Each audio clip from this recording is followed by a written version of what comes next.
Bom, pessoal, então vamos tratar do assunto administração pública ligado a conceitos e princípios da administração pública.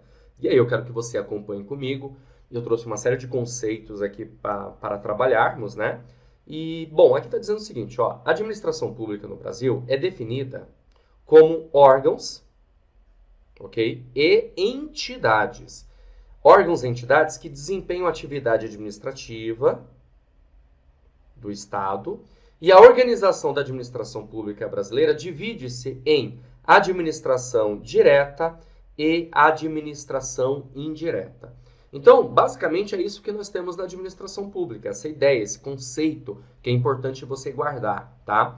Administração pública direta e administração pública indireta, fazendo assim, claro, desempenhando assim atividades administrativas. E também temos dentro desse conceito órgãos e entidades. São coisas parecidas, mas distintas. A gente sempre escuta falar em órgãos e entidades da administração pública e muitas vezes não temos a noção exata do que se refere isso. Os órgãos, eles fazem parte de uma entidade ou fazem parte de um ente, e o órgão público, ele não tem personalidade jurídica. Ok? Por quê? Porque ele está vinculado justamente a um ente ou uma entidade. Já a entidade, ela tem, na verdade, personalidade jurídica. Essa personalidade jurídica pode ser de direito público ou direito privado. Eu daqui a pouquinho vou demonstrar para você de uma maneira mais, vamos dizer assim, né, visual, memória fotográfica, para que você possa observar essas divisões, tá certo? Bom, dando continuidade, a clássica concepção de Eli Lopes Meireles diz o seguinte, ó, em sentido formal, a administração pública, né, é o conjunto de órgãos instituídos para a consecução dos objetivos do governo, ok? Os objetivos do governo têm a ver com o quê? Tem a ver com a administração pública no princípio da finalidade da administração pública. E qual é a finalidade da administração pública, galera? É o bem comum, é o interesse público. Deixa eu até anotar isso aqui para vocês, ó, para você guardar aí na sua mente, né? Ó. Então nós temos aqui, ó, princípio, ok, da finalidade. Certo, pessoal? Princípio da finalidade, ó. Exemplificando nesse momento, é o bem comum.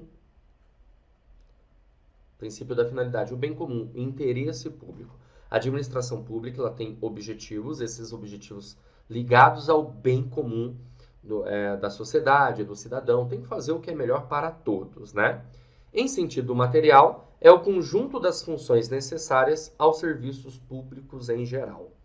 Para Diógenes Gasparini, é o encargo de guarda, conservação e aprimoramento de bens, interesses e serviços da coletividade, que se desenvolve segundo a lei e a moralidade administrativa, ou seja, segundo a legalidade, né?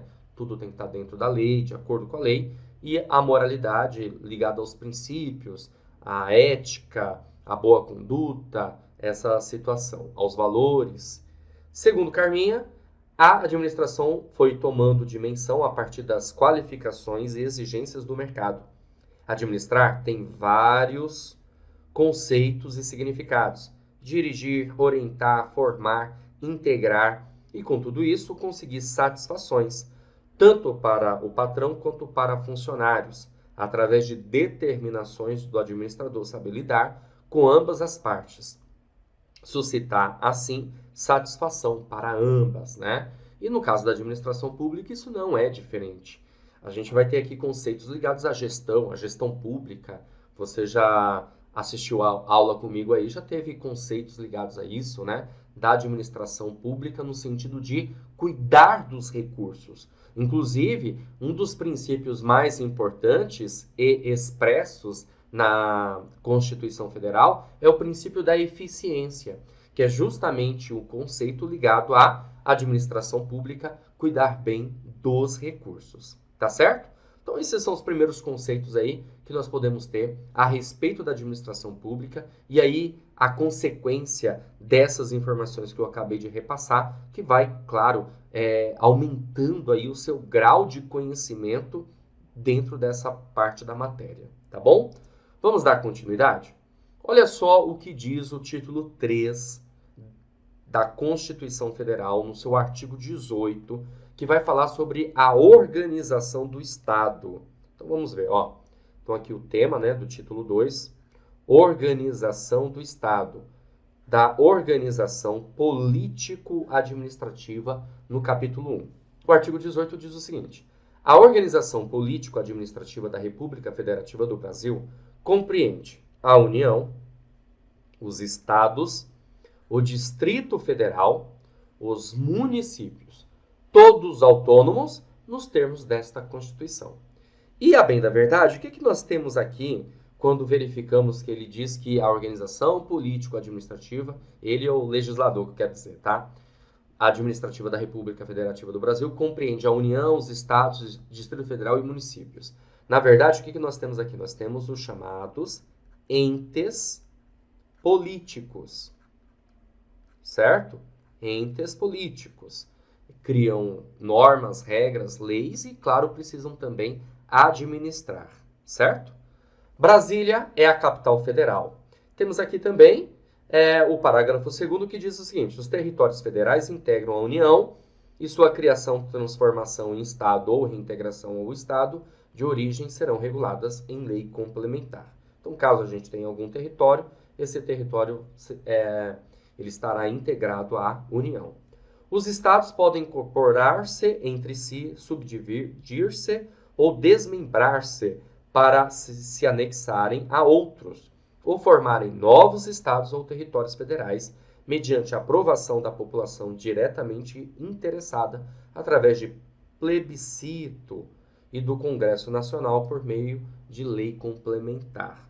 Então é possível, né, uma incorporação de estados, como está dizendo aqui, né, uma subdivisão, um desmembramento, como já ocorreu aí em algumas oportunidades, ok? A criação, a incorporação, a fusão e o desmembramento de municípios far-se-ão por lei estadual, dentro do período determinado por lei complementar federal, e dependerão de consulta prévia, mediante plebiscito, às populações dos municípios envolvidos, após divulgação dos estudos de viabilidade municipal apresentados e publicados na forma da lei. Bom, de tudo que eu mostrei aqui para você do artigo 18, o mais importante, obviamente, é o caput, né? O caput do artigo 18, que é a parte mais interessante para nós. Por quê? Porque a partir disso a gente começa a ter aquela divisão da administração pública em uma parte de administração direta e a outra parte de administração indireta, ok? Dando continuidade, olha só. Então veja, União, Estados, municípios e Distrito Federal, como nós verificamos aqui no artigo 18, todos são autônomos, ou seja, eles têm poder, né? Cada um tem aí o seu poder dentro da sua área geográfica, tudo bem? Por quê? Porque esse poder é descentralizado. A palavra descentralizado ou descentralização dá uma ideia para a gente de quê? De transferência, certo? Então, quando se cria aí um estado, um município, você está repassando, transferindo ali uma responsabilidade, uma competência. E a descentralização é uma transferência, no caso, inclusive, permanente, tá? É diferente da delegação, que é uma transferência provisória, ok? Vamos dar continuidade? Que agora eu quero mostrar para você a divisão da administração pública, beleza? Então, nós vamos ter aqui, ó, administração pública, que eu vou chamar de administração pública direta, de um lado, e do outro lado nós vamos ter a administração pública chamada administração pública indireta. Quem é a administração pública direta, galera? Olha só, a administração pública direta é o DEMO. Tá aí no quadro, tá vendo? A administração pública direta é o DEMO. E quem que é o DEMO aqui para nós, né? Olha só, Distrito Federal, estados, ok? Municípios e União. Isso é a administração pública direta. Distrito Federal, estados, municípios e União. Ou seja, o DEMO nós temos aqui da administração pública direta. E aí é o seguinte, vale lembrar para você que a administração pública direta são entes, né? Ó, são entes. Ou alguns falam que são entidades. E tem tudo a ver, né? Fala aí para mim, vai. Escreve aí, coloca no seu comentário. O que é o demo? Tá pensando demais, vai, rapidinho. O que é o demo? O demo não é uma entidade, não é? Demo é uma entidade, é um ente. Logo, nós temos aqui, ó, Distrito Federal, Estados, Municípios e União como entes ou entidades.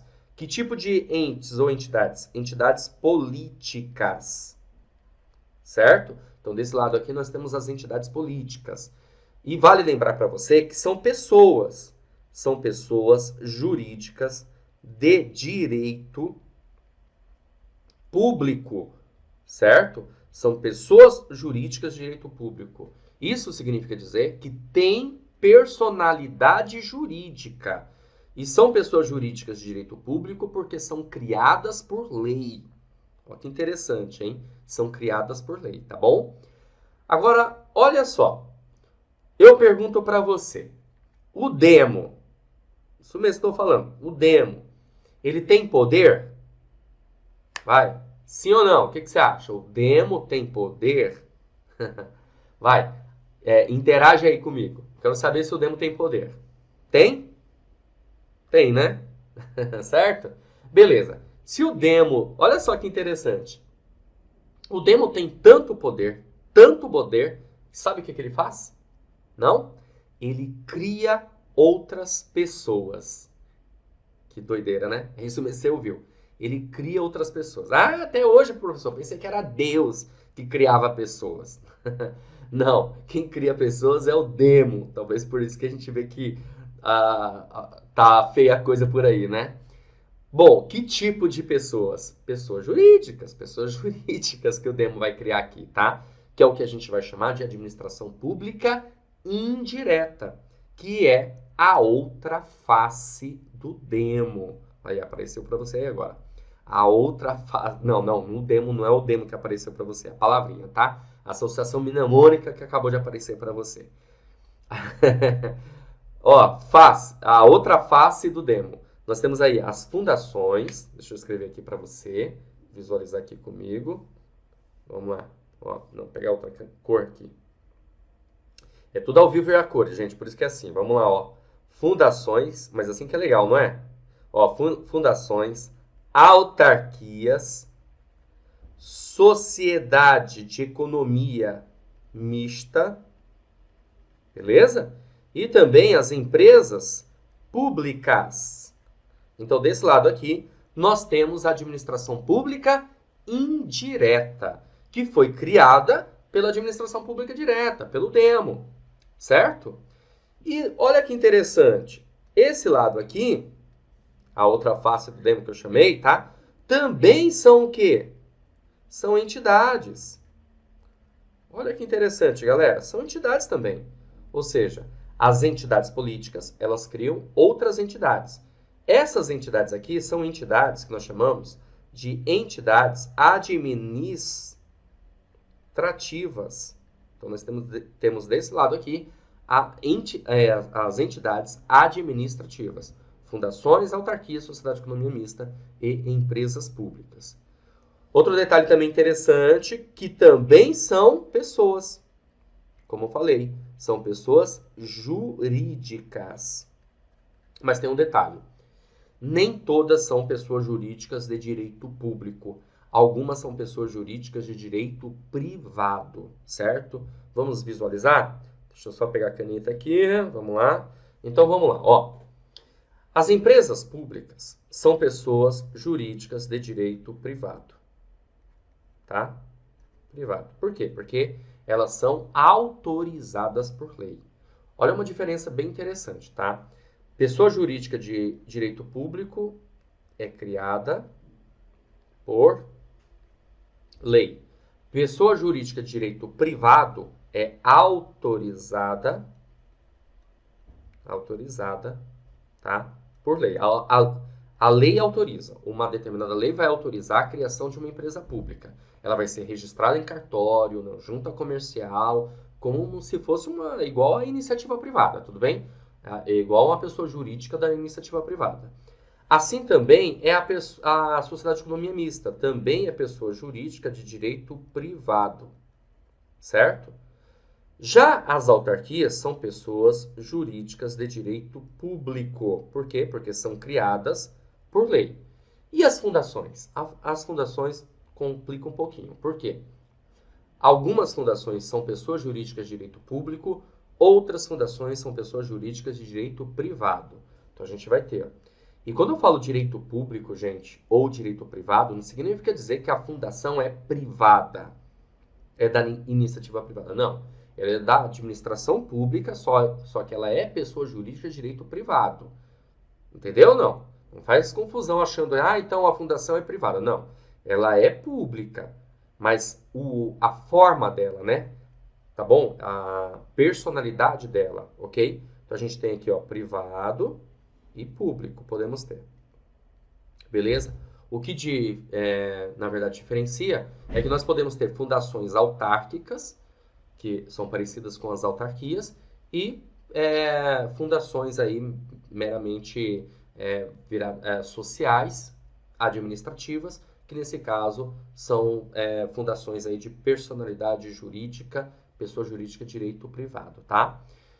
Lá em 1967, pelo decreto 200/67, só se falava em fundações como pessoa jurídica de direito privado.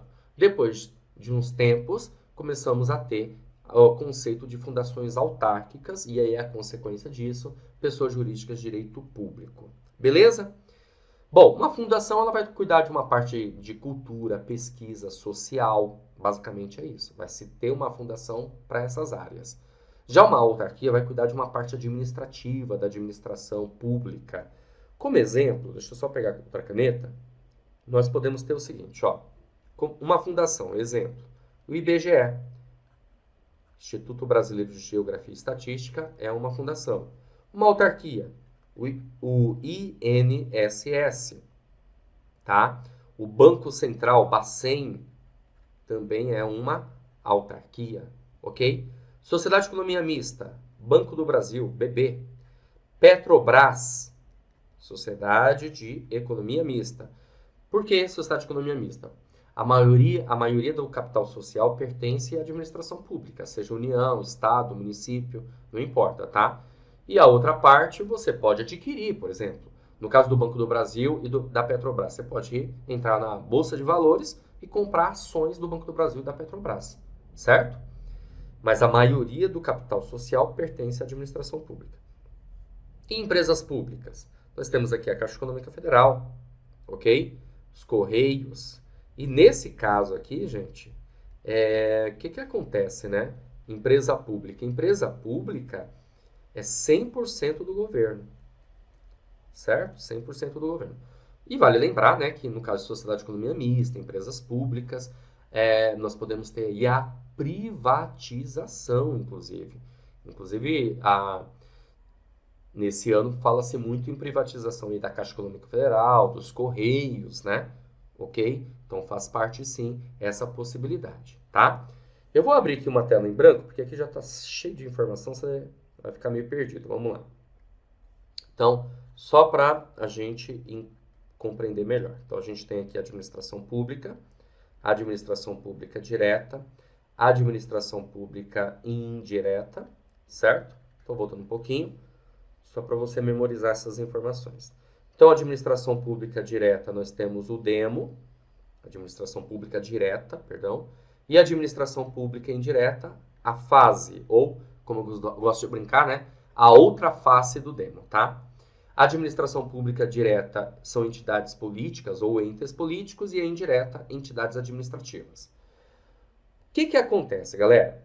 A administração pública direta, ela tanto cria outras entidades, como ela também cria órgãos. Então, ela vai criar órgãos, ok? Os órgãos, no caso, eles não têm personalidade jurídica.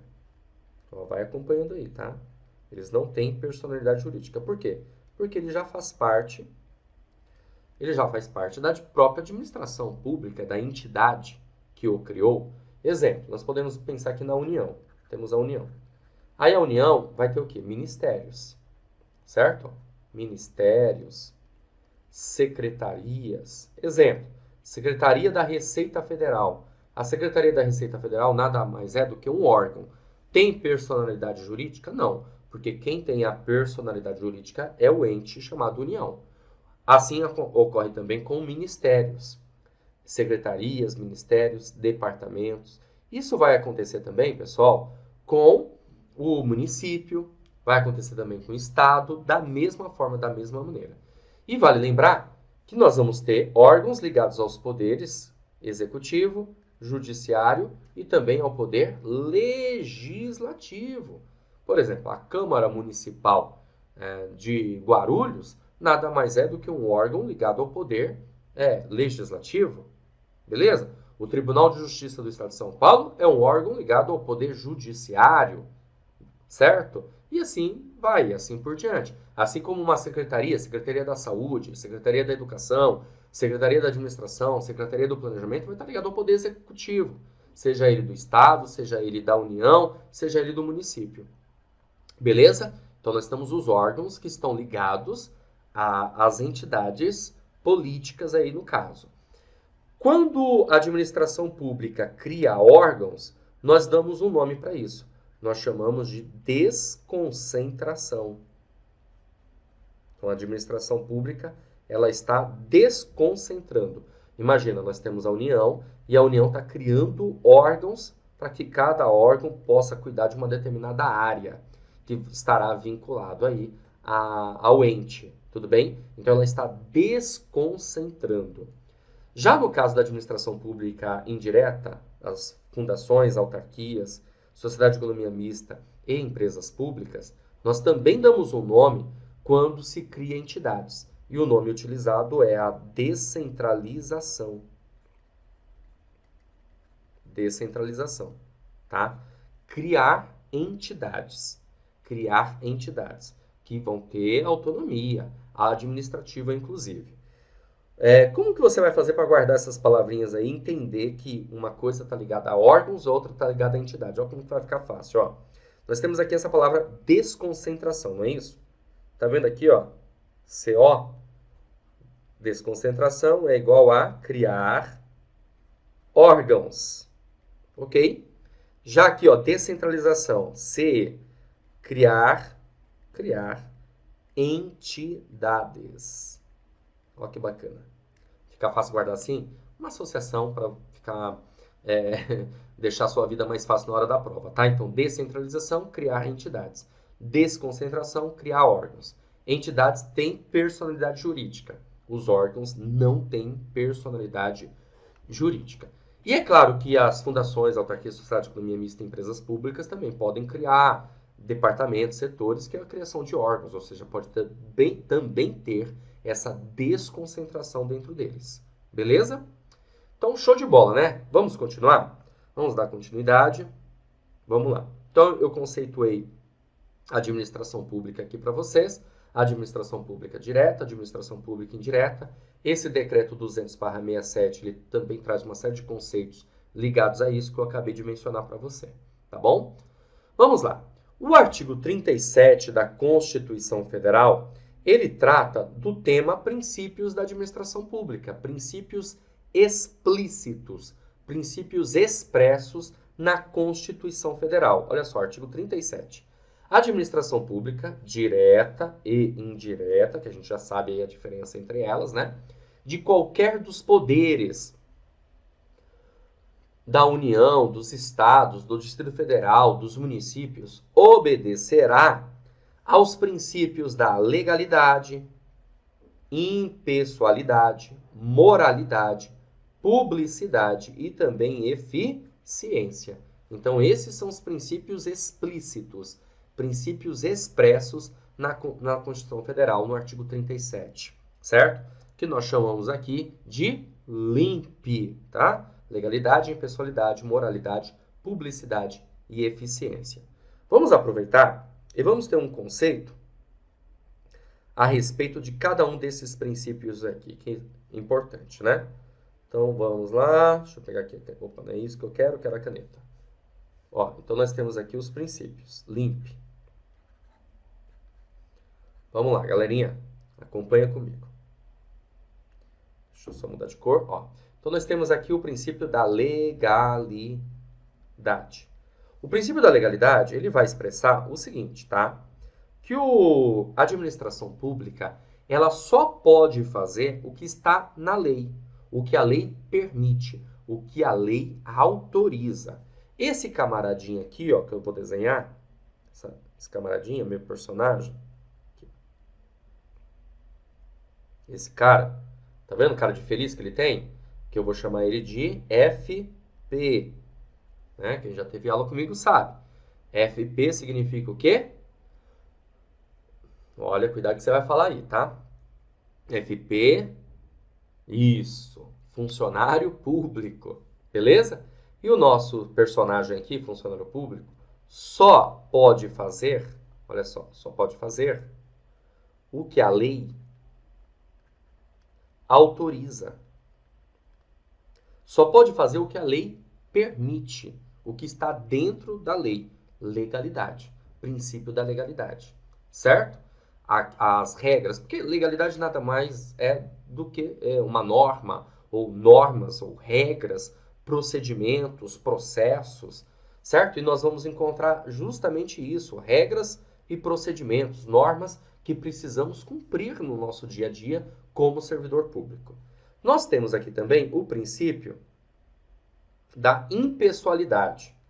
Então vamos lá tratar aqui do princípio da impessoalidade. O princípio da impessoalidade, galera, ele especifica o seguinte, que na administração pública é preciso ser impessoal. Ou seja, se existem regras, essas regras, elas são válidas para todos, beleza? Via de regra, são válidas para todos.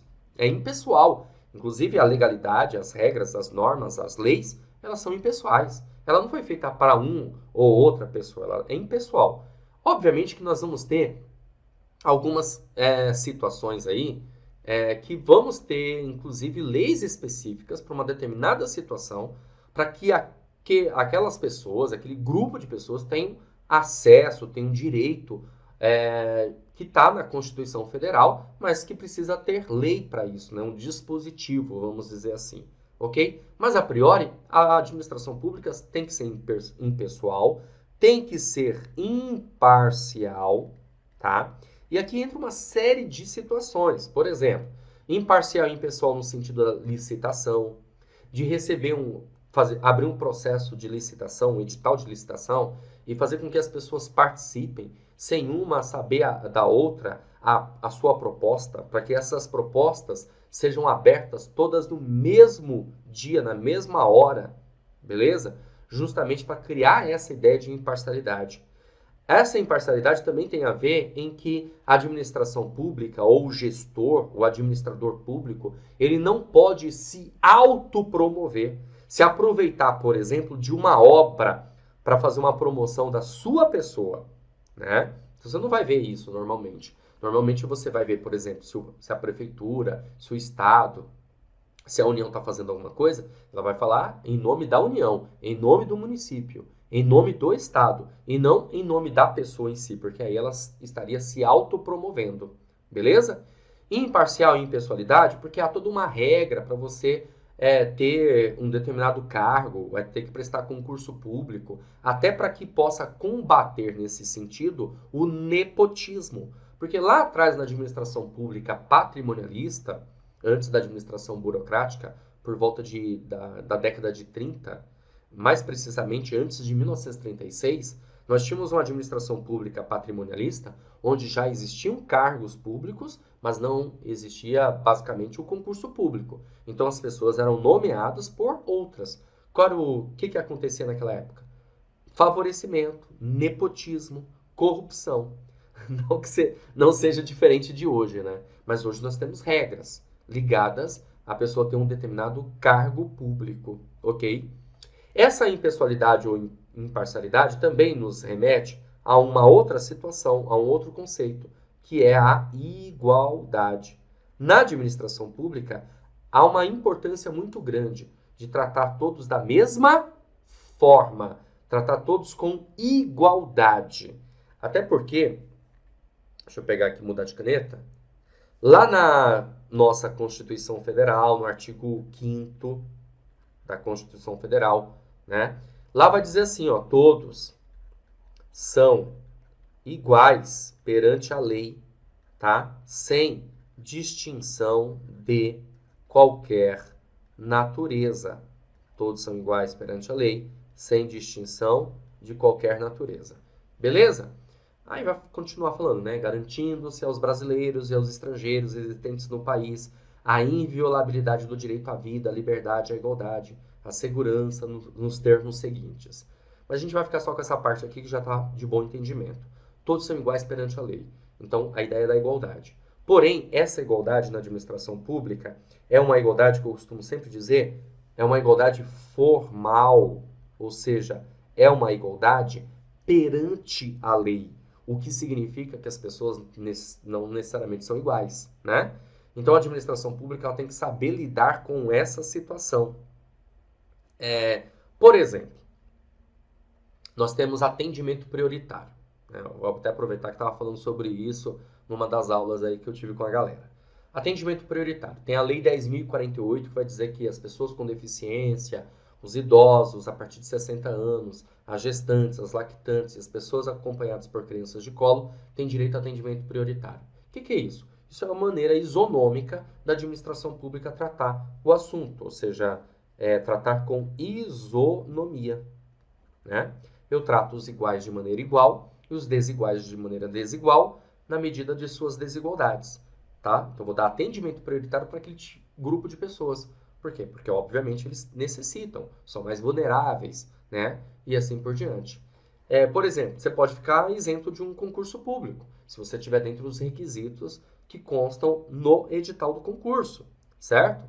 Você pode deixar de pagar uma taxa de documentação, papelada, cópias de documentos que você solicitar na administração pública. Por quê? Porque a Lei 12.527 de 2011 diz que o acesso à informação, a prestação de serviço é gratuito, salvo materiais utilizados. Aí você vai ter que pagar uma cópia lá do documento.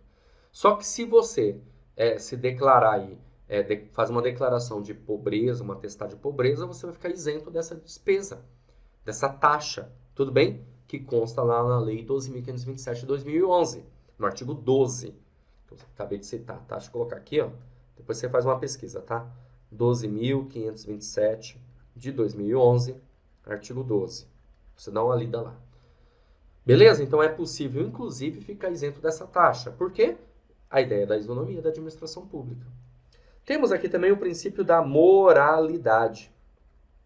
A moralidade, ela tem a ver com o quê? Com princípios, com valores, com ética. Ou seja, não adianta ser só legal, tá dentro da legalidade. É preciso estar dentro também da moralidade. Nós já verificamos várias vezes a administração pública, o agente público, no caso, né? Ele está dentro da legalidade, mas fora da moralidade, né? Quando aquela conduta dele não condiz necessariamente. E por quê? Mas eu estou fazendo tudo que a lei manda. Mas espera aí, cuidado, que a legalidade, a lei, ela pode ser omissa. Entendeu? Ela pode ter mais de uma interpretação. E aí o camarada se aproveita da situação para ser imoral, vamos dizer assim. Só para você entender o que eu quero dizer, deixa eu dar um exemplo. Ó. Nós temos uma lei chamada LOA, que é a Lei Orçamentária Anual. Inclusive, nós temos a Lei de Orçamento, que é de 1964. Isso mesmo que eu falei, 1964. Que trata do assunto Lei Orçamentária Anual, tá? E aí, antigamente, na lei, não se falava nada a respeito do que tinha que constar na lei. E, basicamente, o que tem que constar numa lei de orçamento? Orçamento. O que é orçamento? Receitas, vou marcar aqui para você, ó, receitas e despesas. Tem que constar isso, receitas e despesas. Beleza? Basicamente isso. Receitas e despesas daquele ano. Só que os nossos queridos, digníssimos, maravilhosos representantes públicos, sabe o que eles faziam? Não? Vou te falar. Eles enxertavam coisas na lei orçamentária que nada tinha a ver com orçamento, com receitas e despesas. Prof, como assim? Exemplo, o camarada tá afim de mudar o nome do bairro dele, da praça lá do bairro dele, tá? Praça José Constantino. O cara quer mudar para Praça José Diamantino. Ele quer, sei lá, ele quer homenagear o avô, tá? O avô chama José Diamantino, ele quer mudar. Ele vai lá e muda, coloca na lei lá. Lei de orçamento, coloca lá um inciso, um parágrafo, alguma coisa assim mudando. A partir do momento que aquela lei de orçamento, tem nada a ver com isso, né? Ela é sancionada, pronto. Aquilo passa a ter o quê? Validade. Ah, mas por que ele não faz por lei mesmo, né? Sem ser a lei orçamentária anual? Sabe por quê? Porque a lei orçamentária anual nós temos todo ano. Ela tem que votar, ela tem que ser votada.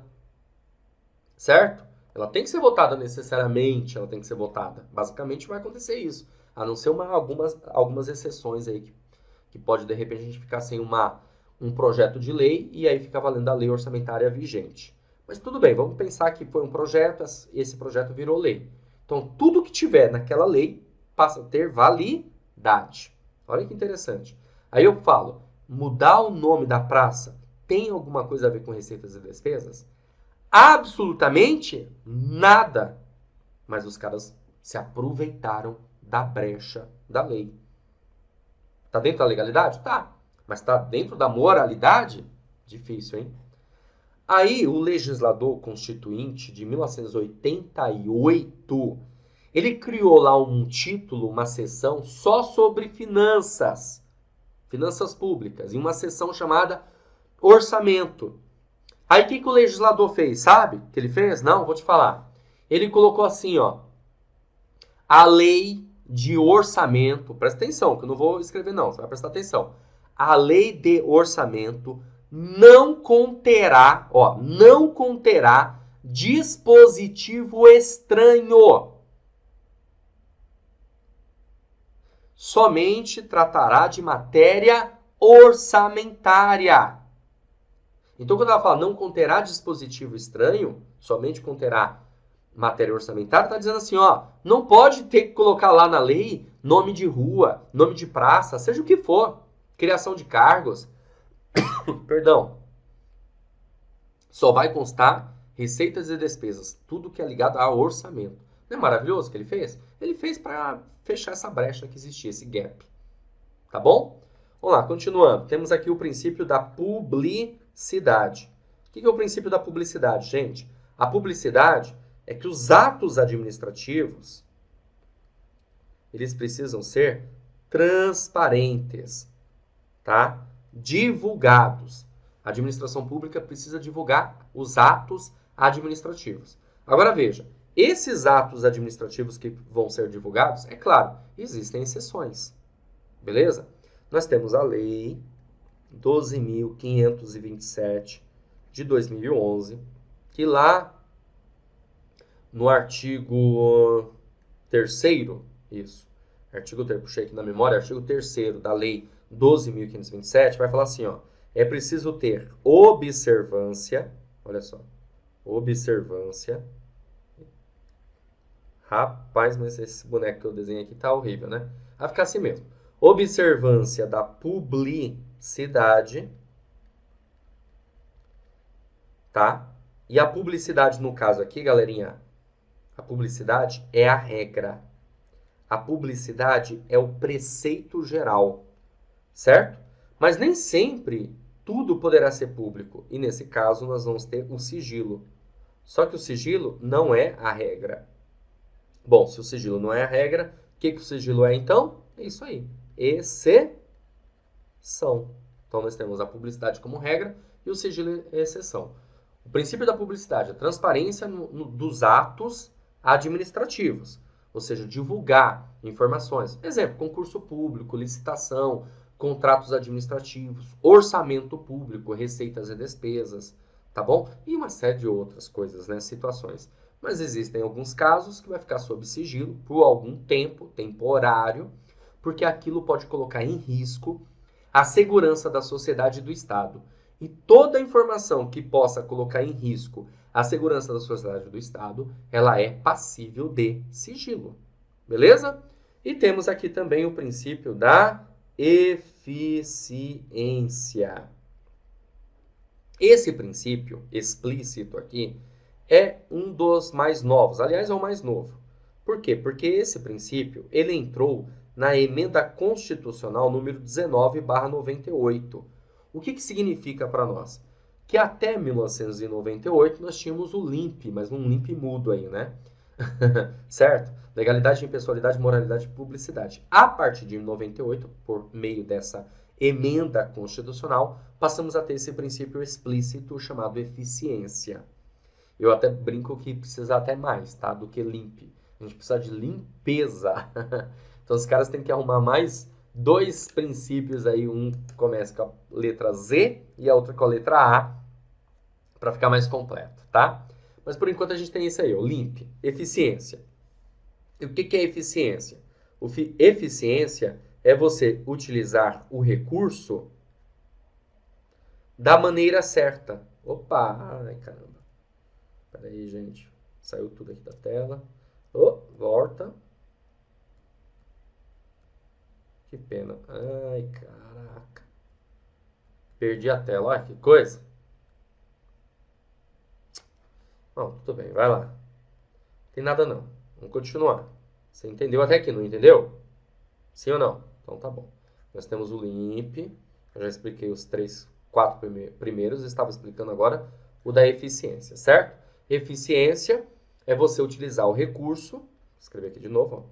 Ó, utilizar o recurso da maneira certa. Você viu que eu acabei de utilizar o recurso da maneira errada, né? Que apagou tudo que eu escrevi aqui.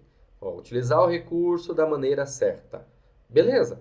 Ou seja, eficiência é você fazer mais com menos, evitando assim gastos, evitar desperdícios na administração pública.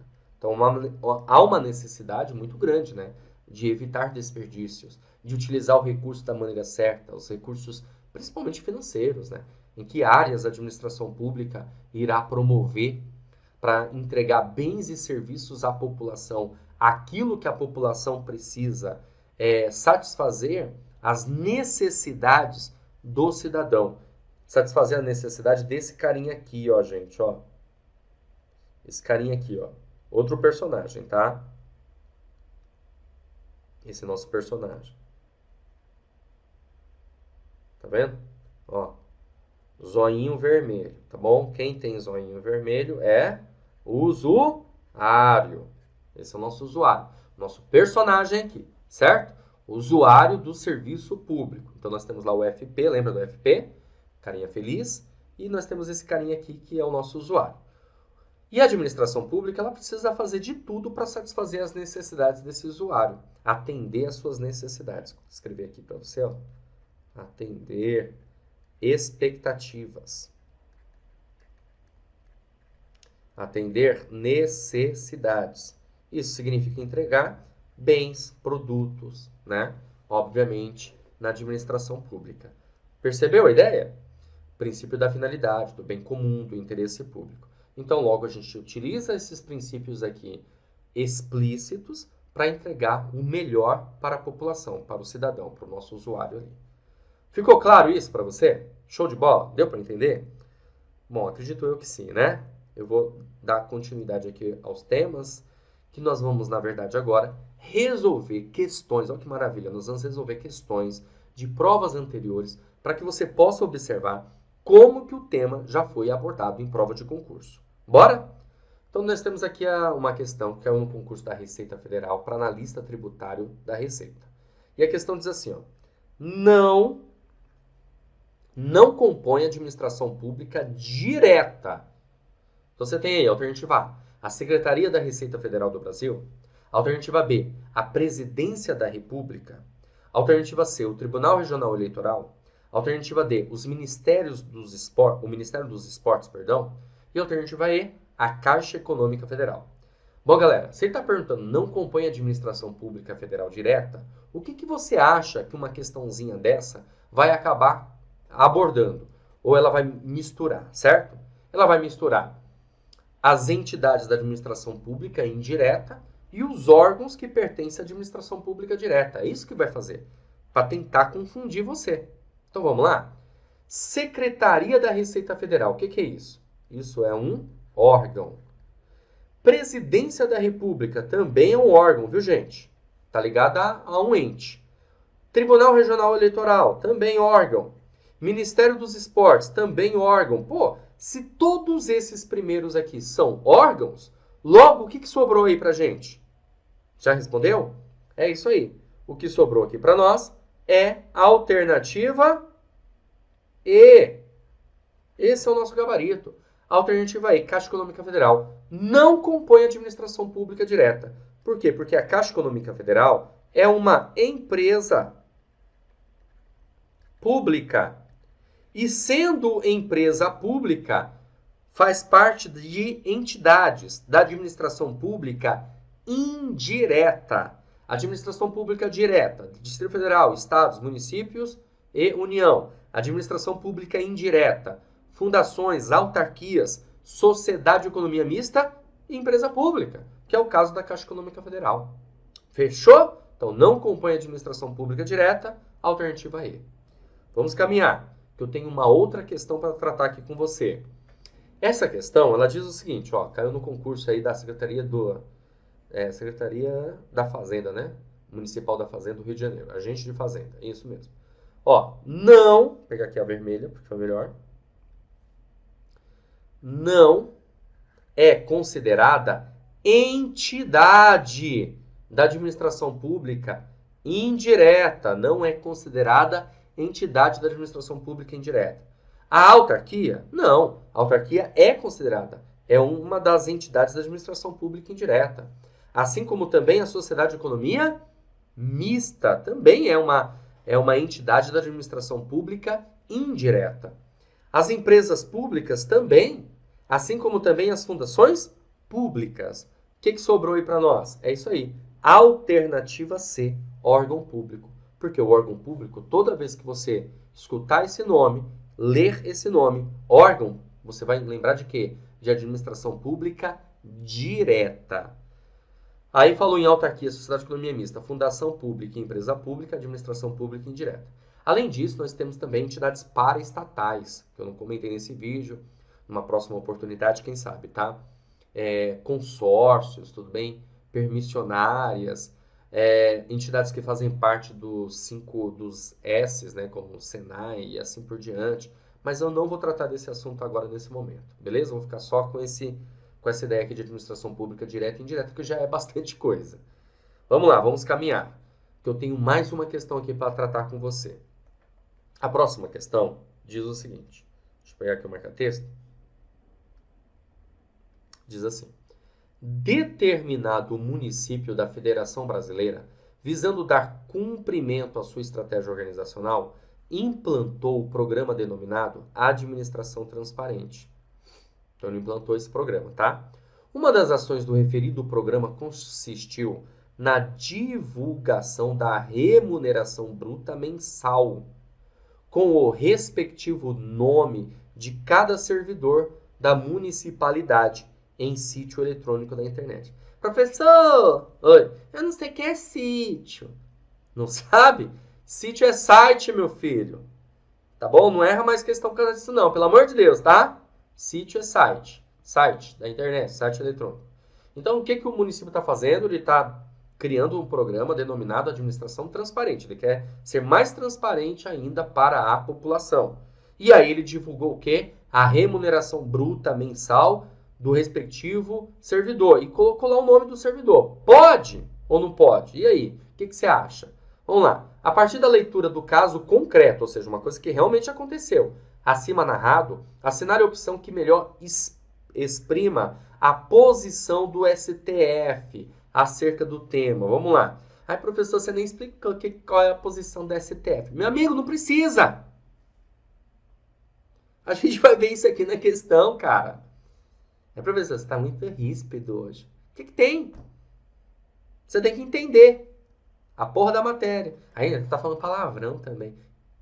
Cacete, não pode falar nem palavrão mais aqui. Professor? Que professor? Vamos nessa, vai. Lê aí comigo. Alternativa A. Doideira hoje, né? A atuação do município encontra-se em consonância com o princípio da publicidade administrativa? O que o princípio da publicidade administrativa diz, gente? O princípio da publicidade vai dizer pra gente que é preciso ter o quê? Professor, é preciso ter transparência. Isso, rapaz, é preciso ter transparência no âmbito da administração pública. E aí, ao ter transparência, pode divulgar a remuneração do servidor? Deve. Mas por que deve? É simples. Quem paga a remuneração do servidor público? É você, sou eu, inclusive o próprio servidor público, por meio dos tributos, seja de forma direta ou indireta. É um direito nosso ter essa informação. Mas eu tenho que saber até o nome do servidor? Tem, claro, quem está ganhando aquela remuneração é o servidor público. Mas aí vai falar do RG, CPF, endereço. Não. Tá falando isso aí no enunciado da questão? Não, né? Então fica com o enunciado da questão. O enunciado da questão está falando só sobre o quê? Remuneração bruta, nome do servidor. Beleza. Tá dentro do princípio desculpa, da publicidade? Tá, gente. Tá dentro. A atuação do município viola a segurança dos servidores? Não, não tá falando de endereço, não tá falando de CPF, RG, nada disso. Então não viola. Tá? A atuação do município fere a intimidade dos servidores? Também não, porque não é ligado à intimidade, à vida privada do servidor. É a remuneração bruta dele que ele recebe, advinda do quê? De recursos públicos, de receitas, tributos, contribuições por nossa parte. Alternativa D, a remuneração bruta mensal não é um dado diretamente ligado à função pública? Claro que é. Em nome da transparência, o município está autorizado a proceder à divulgação da remuneração bruta do servidor e do respectivo CPF? Não, gente, CPF não, pelo amor de Deus. CPF aí sim, é uma informação privada, particular do servidor. Agora, é assim, só para você entender. Você entra no site do município de Guarulhos, São Paulo, seja qual for, tá? No site da Administração Pública Federal, da União, tá bom? Do Ministério da Economia, do Planejamento, não importa onde, tá bom? Da Secretaria de Planejamento do Estado de São Paulo, do Rio de Janeiro. E aí lá vai ter um link sobre transparência. Você clica nesse link, Portal da Transparência.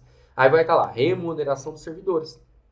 Vai mostrar para você a remuneração bruta, inclusive o valor líquido lá que o camarada recebe, qual é o exercício da sua função, porque às vezes o cara passou no concurso X, Y, ele é analista de comércio exterior, passou nesse concurso aqui, ó, analista de comércio exterior, só que agora ele já faz uma outra função, ele é chefe de setor, de departamento. Nesse portal da transparência terá também essa informação. É uma informação complicada no sentido de que, claro, nem todo mundo aceita isso. Tem gente que acha que, tá violando tal. Mas no entendimento do STF, majoritário inclusive, tá certa a atuação do município. E isso tudo ocorreu por conta da União Federal, depois alguns estados, obviamente, foram trabalhando com essa ideia de transparência, inclusive dos dados de remuneração e blá, blá, blá. E, claro, chegou também nos municípios, ok? Vamos lá, vamos caminhar. Bom, pessoal, agora eu tenho uma outra questão aqui, que ela trata assim, ó, vamos ver. Em relação aos princípios constitucionais da administração pública, é correto afirmar que... Vamos lá, a gente vai ter que analisar os princípios. O princípio da publicidade visa dar transparência aos atos da administração pública e contribuir para a concretização do princípio da moralidade? Sim, né, pessoal? Veja bem, a publicidade visa dar transparência dos atos? Sim, foi o que nós discutimos. E aí contribui para a moralidade administrativa? Vai contribuir também. Então, o item 1 ele é verdadeiro. Se o item 1 é verdadeiro, você vai lá aqui, ó, estão corretas. Olha o que a gente vai fazer. Ó. Alternativa A, apenas as afirmativas 1, 2, 3 e 5? Pode ser. B, apenas a afirmativa 1, 3, 4, 5? Pode ser também. AC, 1, 2, também pode ser. AD, 1, 3 e 5. E AE, 1 e 3. Puta merda, eu não consigo eliminar nada com essa alternativa, com essa afirmativa. Puta merda, hein? Caraca. Então vamos lá, vai. 2. Exigência do concurso público para ingresso nos cargos públicos reflete uma aplicação constitucional do princípio da impessoalidade? Reflete ou não reflete uma aplicação constitucional? Não lembra? Eu não comentei sobre nepotismo, que antes nós tínhamos lá, até a década de 30, né, administração pública patrimonialista, existia cargo público, mas não tinha concurso público, e isso acabava influenciando na corrupção e no nepotismo, logo, acabava ferindo o princípio da impessoalidade. Portanto, raciocínio lógico, exigência de concurso público reflete uma aplicação constitucional do princípio da impessoalidade. Então, logo, o item 2 também está correto. Vamos lá. Estão corretas apenas as afirmativas 1, 2, 3 e 5? Nada. Apenas as afirmativas 1, 3, 4... Opa! Essa aqui eu já posso passar a régua. Ah, por quê? Simples, porque a 2 está correta e na B não consta. Ficou claro? A C não dá, porque tem aqui, ó. A D, dá para eliminar? Dá também, ó, porque não consta a afirmativa 2. E aí, apenas afirmativas 1 e 3. Opa! Ó que maravilha, hein, gente? Show de bola, hein? Com uma única afirmativa aqui, ó, nós conseguimos eliminar 3. Que bacana, hein? Ou é A ou é C. E qual a diferença das duas? Deixa eu ver. A A não tem o item 4 e a C tem o item 4. Então, eu já sei que o item 3 está correto e já sei também que o item 5 está correto. Mas mesmo assim, vamos ler. Ó, o princípio da impessoalidade é violado. Deixa eu só pegar aqui o marca-texto. É violado. Ei. Saco, vamos lá. Agora sim. Ó, é violado quando se utiliza na publicidade oficial de obras e serviços públicos o nome ou a imagem do governante. Aí, professor, você falou isso? Falei! Você não lembra, não? Bem no início. Né? Aparece lá no outdoor a carinha lá do governante, do gestor, e isso viola o princípio da impessoalidade. De modo a caracterizar a promoção pessoal do mesmo? Isso mesmo. Está corretíssima essa informação. Então, item 3. O item 3 está correto. Beleza? E está correto mesmo. Está aqui, ó. Item 3 e item 5. Né? E o item 5? O nepotismo é uma das formas de ofensa ao princípio da impessoalidade? Sim. Né? Porque você, quando contrata parentes, você está ferindo a impessoalidade. E vamos ver o 4, porque o 4 está errado, né? Diz assim: o princípio da moralidade administrativa não comporta juízos de valor elásticos, porque o conceito de moral administrativa está definido de forma rígida na Constituição Federal. Gente, isso aqui realmente está errado, tá? Por quê? Ele comporta juízos de valor elástico? Sim. Ele está de forma rígida? Não. Sabe por quê? Porque moralidade tem a ver com princípios, valores. E vamos lá, gente, ó. Eu, Cristiano, tenho os meus valores e você tem os seus valores. Logo, os meus valores podem ser diferentes do seu. E nem por isso o meu é melhor do que o seu e vice-versa. Tá? Faz parte. Normal. Então, logo, os valores são elásticos? São. Vai estar de forma rígida na Constituição? Não. Então, item 4, errado. E aí nós ficamos com a alternativa A. Apenas as afirmativas 1, 2, 3 e 5 estão corretas. É isso aí, né, pessoal? Você viu quanta informação nós tivemos numa única, né, num vídeo aí, e resolvemos questões também para que você possa ter uma noção, uma ideia, como que o tema pode ser abordado na sua prova, tá bom?